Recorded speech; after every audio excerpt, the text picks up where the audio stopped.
সন্তানের কাছে মা এবং বাবা, ঠিক আছে, দুইজন সেপারেট এন্টিটি, দুইজন সেপারেট ভাবে তাকে প্যারেন্টিং করে, কিন্তু সন্তান সবসময় মা বাবাকে একটা ইউনিট হিসাবে দেখে। আমরা যেরকম মক্কা মদিনাকে একটা ইউনিট হিসাবে দেখি, তো সন্তান বাবা এবং মাকে সবসময় একটা ইউনিট হিসাবে তারা দেখতে পছন্দ করে।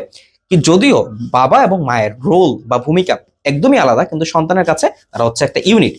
সো এই ইউনিটের মধ্যে যখন সে কনফ্লিক্ট দেখতে পায়, তখন সন্তান সবচেয়ে বেশি দ্বিধার মধ্যে পড়ে যায়।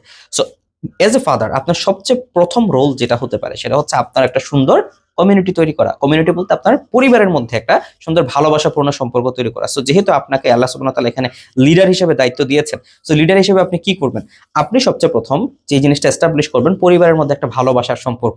দেখেন, আমরা যদি কখনো দেখি যে মক্কা এবং মদিনার মধ্যে যদি আমাকে চুজ করতে বলা হয় তুমি কোনটা চুজ করবে, সেটা যেরকম আমাদের জন্য একটা কষ্টকর, আমরা যেরকম দুটোকেই পছন্দ করি, দুটোকেই চাই, একটা ছেলের মধ্যে যদি বা একটা মেয়ের কাছে, একটা বাচ্চার কাছে যদি বলা হয় যে না, মা